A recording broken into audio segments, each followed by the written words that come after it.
Thank God it's Captain Blake. In here, sir, and keep your head down. There's a sniper out there. There's a damn quagmire out there. Everything all right up here? Not exactly, sir. Where's Sergeant Morris? I'm afraid he's copped it, sir. He's through here.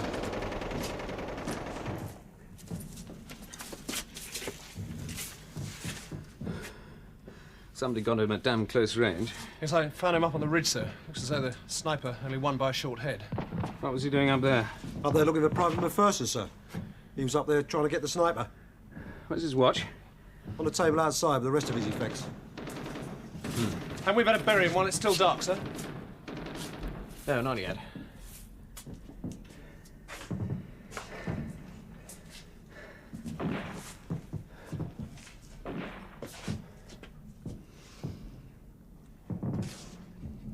I'm not quite convinced that the most unpopular sergeant in the British Army was shot by a Jerry sniper.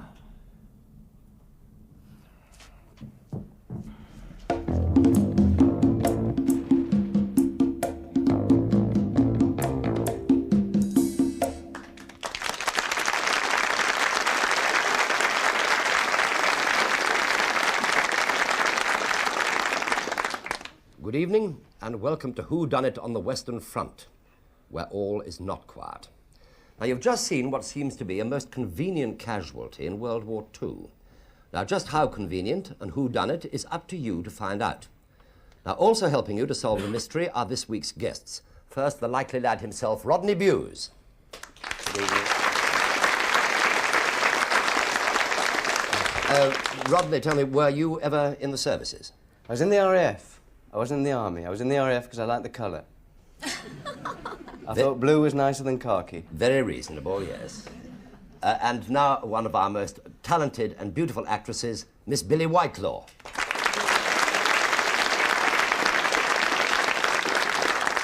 I'm frightened to ask if you were ever in service uniform, Billy, were you? I wasn't, no. You weren't I would have temporarily liked to have Reds. been in the Land Army, I think. I think that's another The Land Army.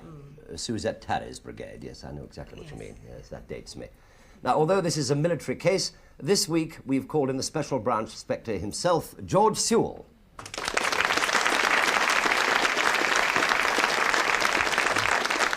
Yes, George, were you in the services? I was in the RAF, but I don't remember Rodney. Then both of you were lying. And someone who solved it last time he was on the panel, Reginald Bosanquet.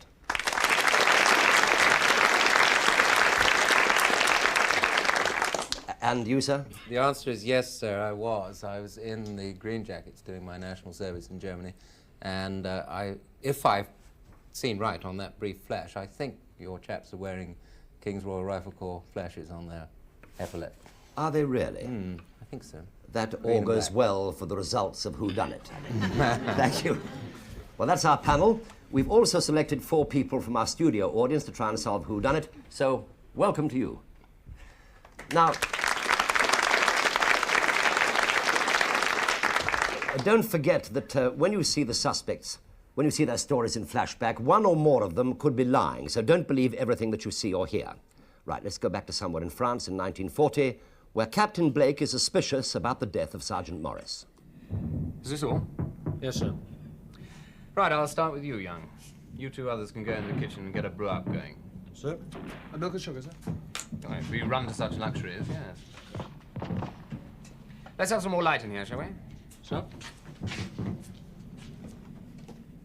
And shut the door behind you. Sir? I don't know what you're going on about, sir. Sergeant Morris was shot by a Jerry. Just answer my questions. Yes, sir.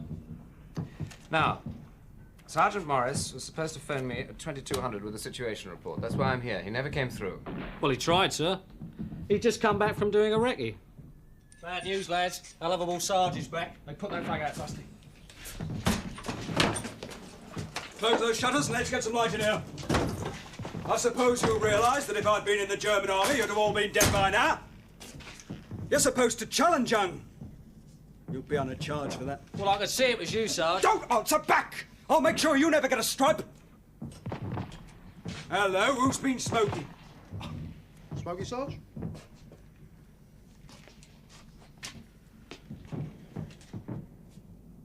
Move your boot, Miller. the other one.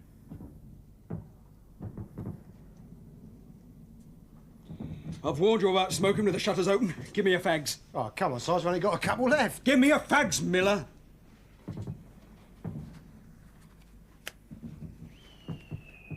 Rhodes. Sergeant. Trample on them.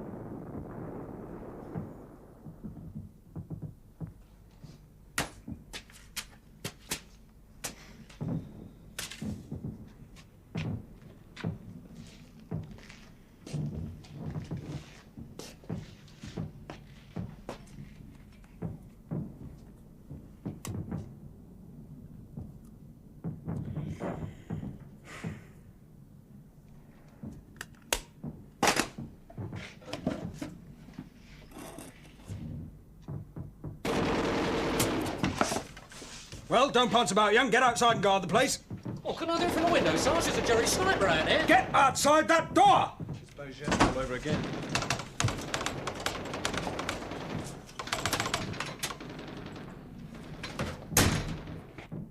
So I went out on guard. Well, not long after that, Sergeant Morris came out and headed towards the ridge over there. Where were you when he came up? Crouching down by the corner of that old barn outside. Did you see his face? No? Then how do you know it was Sergeant Morris? Well, I could see his stripes, couldn't I? Go on. Well, sir, I've got pretty good eyesight, so I watched him for a couple of 100 yards. Then a lot of flares started to light up the area. He throws himself to the ground and crawls out of sight. And that's the last you saw of him? No, a few minutes later, everything went quiet, and the Jerry sent up one of those very lights. And I saw the sergeant just for a second up on the ridge there. I heard a shot, and then he fell. About how far away was this? About 400 yards. How can you be sure it was the sergeant? Well, when I told the others, we waited about half an hour, and that's the spot old Rhodesy found him at. I see. Right, that'll do for the moment. Get out on guard again. So, And let me know if your keen eyesight can detect Private McPherson anywhere, will you? yes, sir.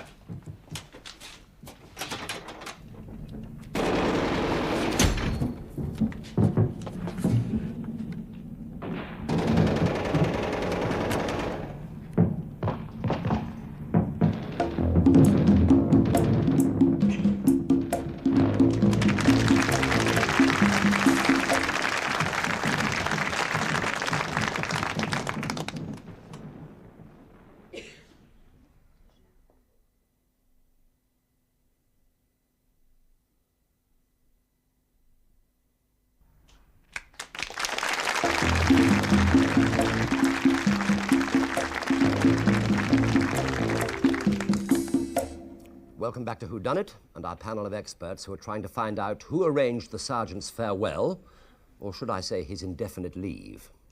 But before we rejoin the action, let me recap the story so far.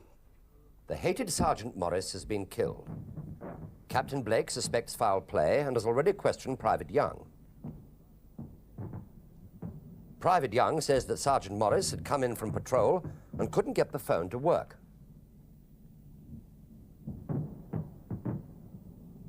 Young says that he was sent out on guard duty, saw the sergeant leave the farmhouse, and by the light of a flare saw the sergeant shot on the ridge.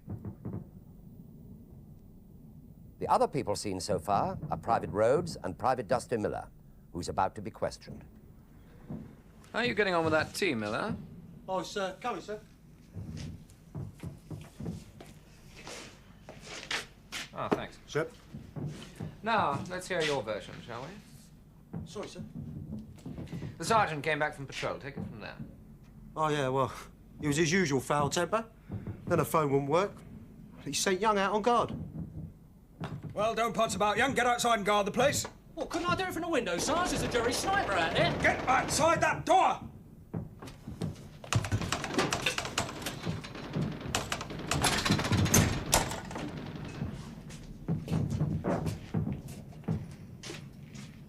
I've got eyes in my backside, Miller, so keep your hands off my fags. I was just trying to telephone again, Sarge.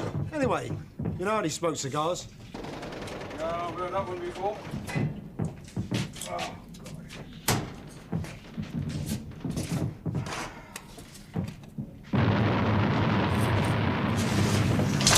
Blimey, that one was a bit close, wasn't it? Hey, that person's still out there looking for that sniper. We can't get through to HQ. The phone's dead, sir. It's no good asking you, Mugs. I'll have to go and find him myself.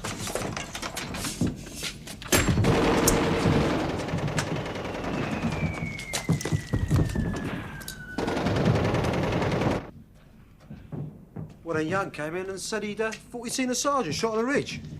He waited half hour, then Rose volunteered to go and look for him. Volunteer? Well, you know, sir, volunteered army fashion. We drew lots, he lost. Yes, that makes sense. Ask Private Rhodes to come in, will you? Sir. Hey, Rosie. Yeah? Captain wants to see you. I was just telling him how we drew lots and you lost. Miller. Drew lots. Oh, yes. Oh, yes, drawing the lot, sir. Never had a lot of luck. Never won on the horses either. Just how did you draw lots? Well, we drew straws, like Dusty said. Right, Dusty? Yeah, right. So, you went out to look for the sergeant? Yes, that's right. So I went up to the ridge where Young thought he saw him fall, sir.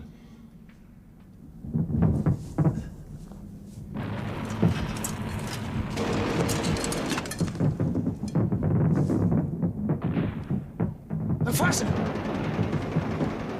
McPherson!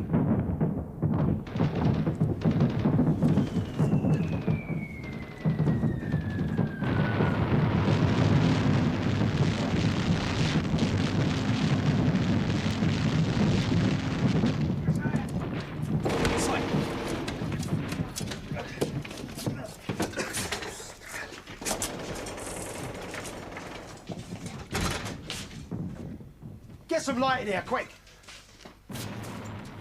No need for that. He's dead all right. Yeah, right through the art. Goodbye, Sarge. And shortly after that, sir, you arrived. Halt! Who goes there? Oh, Sergeant McPherson's back. McPherson? No, it's that old fiddler, you Burke. Get inside, it's a Jerry sniper out there. Me, all for plotting, didn't I? Got who, Private McPherson? Oh, Jerry Sniper, sir, up on the ridge. I've got his rifle, look, they got the new night sights on it. Ah. About how long ago was this?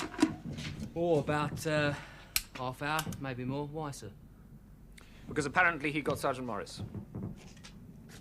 Funny, I didn't hear no shot.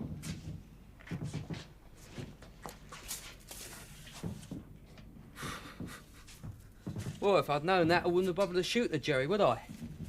I'd have shook his hand. Now look here, McPherson, I don't give a damn what you thought about Sergeant Morris, but while I'm here, you'll show some respect.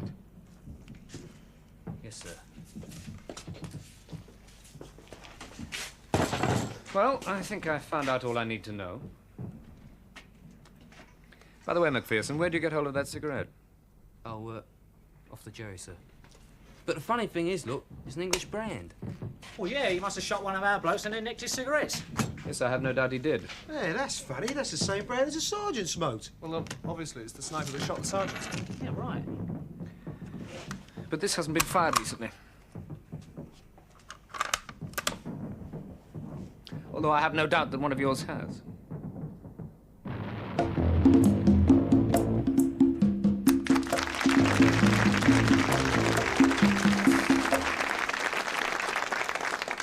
Captain Blake has taken a little time checking the other rifles, but he should be with us at any minute. Ah. Squad. Quick march. Right wheel. Squad. Ball. Left hand. Dismiss, sit down. All present correct, sir. Thank you, Captain Blake. Now, panel. Before we start this military tribunal, you can, if you want, have any 20 seconds of the action replayed. We'll start with the ladies first, as usual. Billy, which replay would you like? I'm a bit worried about someone saying he was shot through the heart and he seemed to have an enormous hole in his back. Could I see the part where he's carried back in, please? Where he's carried back in. Yes, of course you can. Right, Rodney, what would you like? I like the very first bit. From the officer. It's nothing to do with class, this. I've always liked officers. The officer seemed to know immediately that something wrong had happened. He seemed to know absolutely from the word go that there was something up. And he put his watch down on he put a watch down on a table.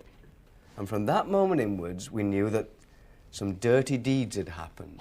I'd like to see the very first beginning bit when the officer said, whatever he said, we're going to have words about this, and he put a watch down on the table. I always wonder why there's a shot of a watch going down on the table.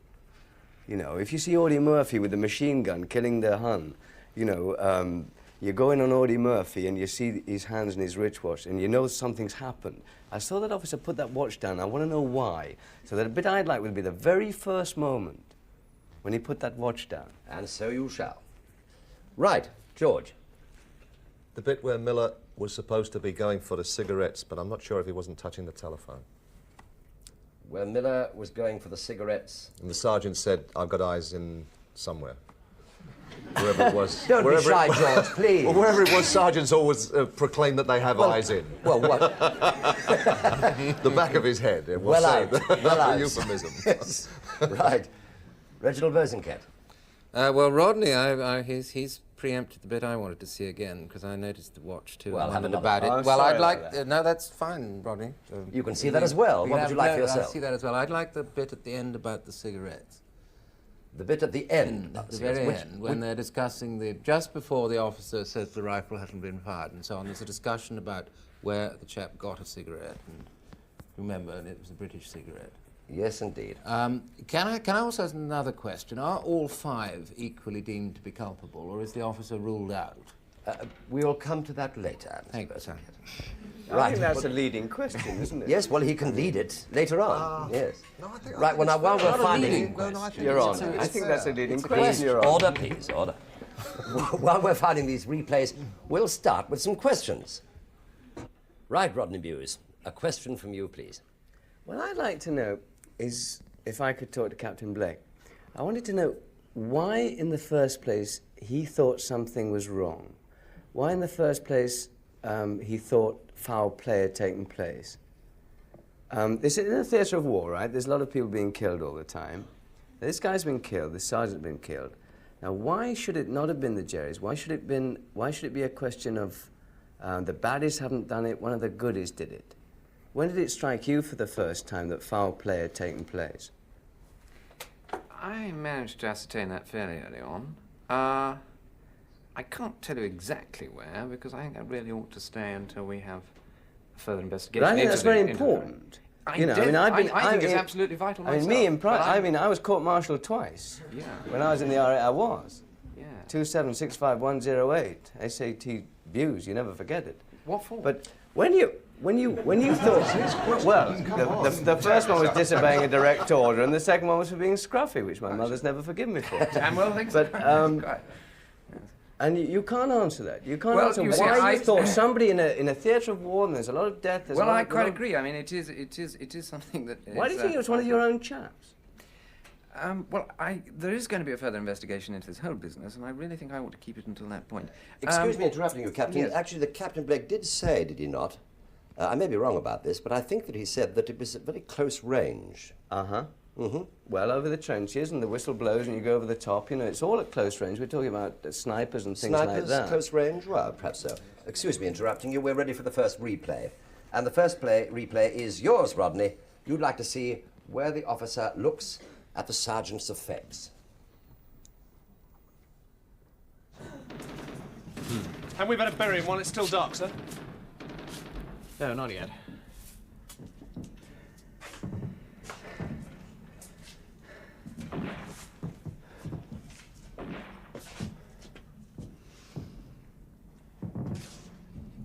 I'm not quite convinced that the most unpopular sergeant in the British Army was shot by a Jerry sniper. Yes? Any help to you? Yes, I think quite a lot. Good, I'm delighted to hear it. Billy Whitelaw, one question from you, please. Yes, I'm afraid my question is to Captain Blake as well, because I've forgotten something. At some point, somewhere, now you may not have been in the room, and if you are not in the room, am I allowed to ask the person who was in the room? Miss Whitelaw, you're free to ask anybody anything. Thank you. Captain Blake, were you in the room when somebody said it's 22 hours? No, I actually said it myself, yes. You said it Yes, yourself. well, now, was it 22 hours then when you came in? Oh, absolutely not, no. No, what was it then? What time? I suppose it'd be about 23:30 by then. So your 22 hours is referring to the time that this wretched sergeant was shot? Oh, no, absolutely not. No, I was up at the HQ, so-called, at the time, and he was supposed to phone me at 2200, and he didn't. And he didn't? So I came out to, you know, have a shufty, see what was going on. Yes. Yeah. Do carry on, please. Be at liberty to ask any questions. Can I go on? Yes, of course you can. Yes. I don't want to give my Not at fellow all. panellists my little Feel free, clues we have that plenty I of may time. have. Yes. I can't transfer this to somebody else now. Yes, why not? Why not? Why Of not? course. I can't call you Mr. McPherson. What do I call you? Private McPherson. Private, You were out throughout the whole... Did you know, actually, the sergeant had been killed? You didn't know until you came back in, did you? Well, no, that's quite true, miss. I didn't know until I got back. How long had you been out? Well, I've been out a couple of hours, actually, because we've been sent out just before... Oh, yeah, just before it got dusk. Because we knew there was a sniper out there, and I was the one that was sent out to get him. A couple of hours, from 22 hours, 23 hours. That'd be about 9 o'clock. Something like that. Thank you very much. That's all right. We're ready now for the next replay, which is George Sewell's. He'd like to see where Sergeant Miller, or where Miller, I beg your pardon. You're a corporal or a private? You're Private. A private, I beg your pardon. Private Miller looks for the sergeant's cigarettes. I've got eyes in my backside, Miller, so keep your hands off my face. I was just trying to telephone again, Sarge. Anyway, you know how he smokes cigars? Yeah, I've heard that one before. Oh,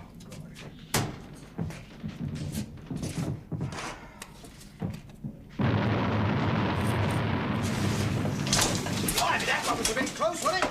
Hey, Yes. Anything to say about that?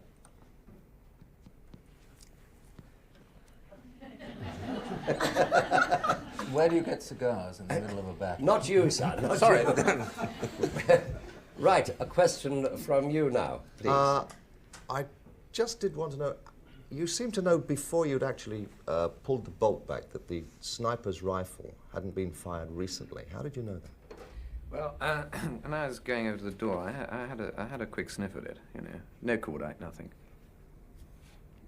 That was just mere confirmation. Mm-hmm. Is that all? Just for the moment, yes. Right. Mr. Bosanquet, would you like to ask a question? Obergruppenführer, may I speak? Of course. Thank you very much. I want to ask the officer, what regiment are you in? 69th Rifle Brigade. 69th? Yeah. Why are you wearing the wrong cap badge and brown boots? I'm not. Because that's a court-martial offence, sir. Perfectly You're simple not question. allowed to wear brown boots in the rifles. Why are you What? wearing brown boots? Well, it's rather a long story. Do you really want Which to we tell it? haven't got time for tonight. And there I must interrupt you. Thank heavens for that. We have now a replay for Billy Whiteclaw. She'd like to see where the sergeant is carried in.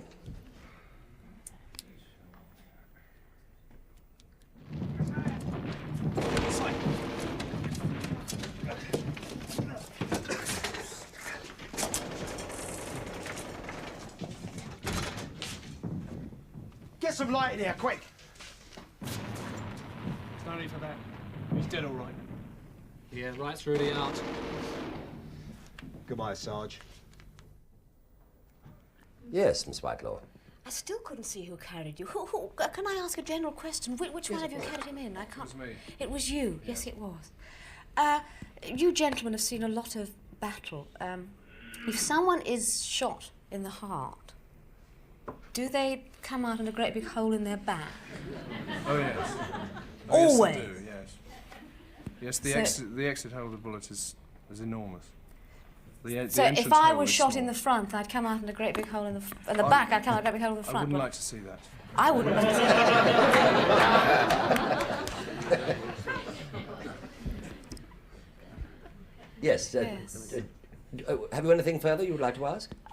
But that is an actual absolute fact. fact. If you're Yes, I shot can assure you in that the is heart, fact. the thing comes out. Yes, irrespective of whether it's a dum-dum bullet or not. I am here to say that. I think it depends on the weapon, and I think it depends on the range that it's fired at. Now, if it was fired at a very close range, then it could be such a big hole. George Seal might know more about ballistics than I do, Private Rose. But if he was fired if he was shot in the back, you know, with this incredible rifle we saw with the telescopic sight, I agree with you, it couldn't make such a mess. But if he was shot in the front with a .303 rifle bullet, yes. I would imagine it wouldn't have made such a big hole as that. Well, I think what we sort of talked about it, obviously. What we thought was that the sergeant actually was up on the sniper, and he was shot by the sniper at very close range. And this is why there was such a big wound. But he was definitely shot from the front and not from the back. Oh, yes. Because the exit wound was in the back. Yes. So he must have been shot from the front. Have you anything to say about this ballistics expert, George Sewell? That's a big label to carry. I'm not really, but it depends so much. I would have thought that a .303 very close range would have gone right through. Yeah, me too. Yeah. It's when it's at longer range, when it starts to fiddle around a bit and it hits a bit and starts splattering out the big wound. But of course, it would depend so much on the type of. It looks as if it could have come from Blake's revolver, actually. But you know, a heavy caliber revolver bullet fired at close range. Yeah. That would do that. Perhaps the Hun was using dum-dums. Indeed. Ah, perhaps, yes. I think George might have really hit on something important there. Yes, actually. can I hold it 1 minute, you can, please? Yes, because we're ready for Reginald Bosanquet's replay, and he'd like to see the bit where the questioning is going on about the German cigarettes. By the way, Macpherson, where'd you get hold of that cigarette? Oh, off the Jerry, sir. But the funny thing is, look, it's an English brand. Well, yeah, he must have shot one of our blokes and then nicked his cigarettes. Yes, I have no doubt he did. Hey, that's funny. That's the same brand as the sergeant smoked. Well, obviously, it's the sniper that shot the sergeant. Yeah, right. But this hasn't been fired recently. Although I have no doubt that one of yours has. May I speak to Rifleman Young? You may indeed, sir. You said, I think, at the beginning, you only had 2 fags left, right? The very beginning of the film, when the sergeant took, it was your cigarettes he took. No, it was Miller, sorry. No, it was Miller, I got sir. the wrong man. You only had 2 left. Sir? Had you more earlier on in the day? Oh, yes, sir. Did you give them to anyone else? Oh, yeah, well, we share them out. Yeah, that's all I want to know. Thanks. Open questions. Who's got something important to ask? I'd like to say there must be something to do with the time element, right? There's a lot of, you know, like, not just because I asked for a replay about a watch. But when Captain Blake picked up the watch, he looked at it, and then he decided there was something to do with that watch. And there are various references in the film about time. And I wonder why, if I could ask Captain Blake, when you picked up the watch, when you gave it what I would call a rather long look, why did you look at that watch like that? Well, it wasn't to see what time it said. No, I'm sure it wasn't. No. But it was because you thought there was something important to do with that watch. Yes. I mean, I'm not putting words in your mouth, I'm just asking you. Well, I thought it might be significant, yes. Yes, I think it might be significant too, yeah. Can I ask Rifleman Rhodes something? When you went out to pick up the body, you called for Macpherson. Where was he? Did you make contact with him? No, I didn't. No, I just wanted some help. And he wasn't around? No. Yeah. Should he have been? Well... Did you expect him to be? Yes. When you called? Yes, I did, because he was looking for the sniper. Yeah. George? The casting of lots about who was going out. You were asked by the officer about how you chose who to go out there, and you didn't know what it was all about, and Miller had to really sort of throw it into you. Why was that? Why were you so indecisive about that? Yes, I was hoping you wouldn't ask that, actually. Well, the fact was that we didn't draw lots at all, actually. He rather sort of bullied me into going out there. In fact, he said he was going to do terrible things to me if I didn't, and I was a bit scared of him, to be honest, so I went. Miller was blackmailing you to tell a lie? No. But, I mean, somebody had to go out and see what had happened to the sergeant. Oh, yeah. I mean, we knew there was a sniper around. We didn't know what had happened to the sergeant. There was quite a lot of action going on. So obviously nobody particularly wanted to go out there. And so that's what happened. Could we clear up one very simple point? Captain Blake, had you fired your revolver that day? No. Could I ask... Very quick one. Yes. I don't know, you're Corporal, no, Trooper Miller, yes. Rifleman. Rifleman, yes. You seem to be very anxious to tell your colleague, Young or Rhodes would it be now, that you had just said to your superior officer that you had drawn lots to do something or another. Yeah, that's right, Therefore, you were cooking this story up, weren't you? Because that wasn't true. Yeah, that's right, Michelle. Why? Why were you cooking the story up? Well, none of us wanted to go out at the game, you see. So, I made him go out and get him. Have a look. Thank you. I'm afraid there I must stop because question time is now over. Now, panel, this week, we're not only going to ask you to write down who done it, but also who is guilty and as many clues as you can. Let's fox them. Now, this applies to our audience panel as well because one of you could win our trophy. Now, after the break, it will all be revealed. But I'll give you one final clue. The regimental motto is Fere Feriturum, which freely translates as do unto others before they do it to you. See you in a couple of minutes.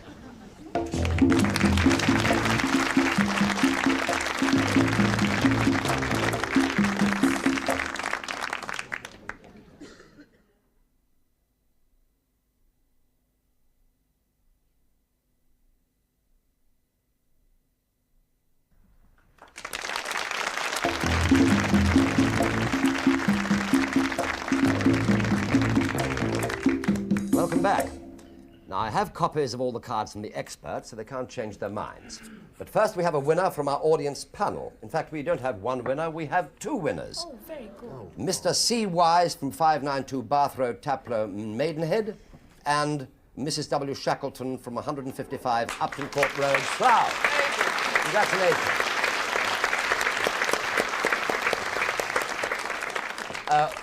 I've only got one here, but both of you will win the Whodunnit trophy. We'll make sure that you get one as soon as possible. Now, panel, I want you to give us your solutions as to whodunit and give us a clue. Rodney. Well, I wrote down that Captain Blake did it. And it's because I couldn't spell Macpherson. And do you want to know why I thought Captain Blake did it? Yes, quickly. I was afraid you'd say that. First clue is the watch, and he kept it. And the second thing is I thought it was so easy to put the blame on Rhodes and Macpherson. I'm reading from my card now. I thought it's so easy to put the blame on Rhodes and Macpherson. And the third clue was, what's Billy Whitelaw's phone number? I'll tell you later. Right, Billy Whitelaw. Who done it? Well, I thought Captain Blake to begin with for exactly the same reasons that Rodney had done. Then I suddenly changed my mind. I thought, no, I was worried about why Captain Blake kept that watch. But I suddenly plumped for Miller and Rhodes. And I don't blame you. I think you had a swine of a sergeant there. And whatever you did with the telephone didn't sort of... I have a feeling you may have deliberately put that phone out of action, Trooper Miller, Gunner Miller. Rifleman Miller. And, thank you very much. George Sewell. Well, I plumped for Miller. I think there was some messing around with that telephone. He didn't seem to be touching the sergeant's cigarettes to me. He was messing around with that telephone. I think he put it out of order in order to mess up some kind of time element so they could never know exactly what time the sergeant came back because he would report in immediately. He was being threatened by the sergeant for being put on a charge for smoking. Obviously hated him, and he told lies about that, drawing lots as to who was going to go out and get him. Thank you very much. Reginald Bosanquet, who done it? Do you give them magnifying glasses because your picture is so hard to see? I think Macpherson did it. I don't think there was a sniper. You don't go and collect a sniper's rifle and his cigarettes. I mean, a sniper's a long way away from you, and you across no man's land, and you can't see at night whether you shot a sniper or not to start with. And I think Macpherson got the cigarette earlier in the day from Miller. Thank you very much indeed. Very good. Very good indeed. Yes, well, that's what you all think, is it? Good. Now we shall see. Will the real whodunit stand up, please? Rhodes, Young and Miller on your feet. And Yes, well, I did warn you that it might be more than one person, didn't I? Well, yes, well, that's it. Good. Now then, that means that Billy Whitelaw wins. Do I? Yes, of course, you do indeed, because you, of course, had Miller and Rhodes. You originally put down Miller and Young. And I've got Young down here. I said, he's know. in a little panicked, I said. Yes, well, there you are. Have You've I got won it right. You get a Whodunnit trophy, and you get £50 to go to a charity of your own choice. Oh, how lovely. Well done. Congratulations. Now, to stop any arguments, let's just show you how it was done, and even more important, the number of clues that they dropped.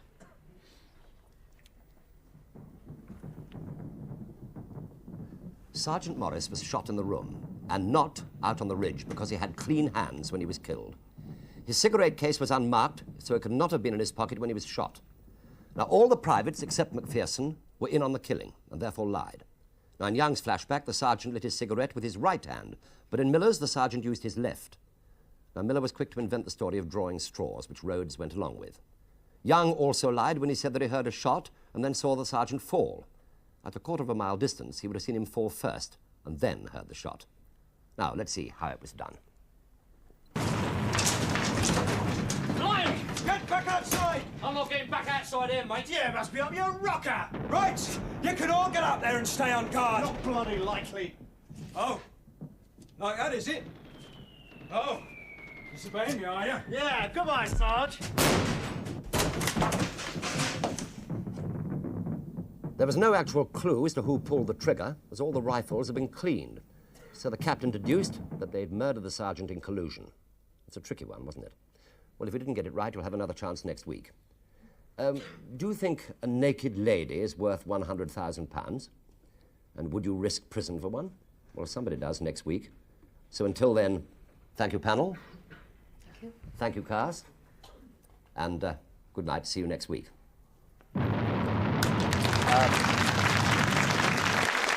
Now, if you'll excuse me, I think that we're under fire.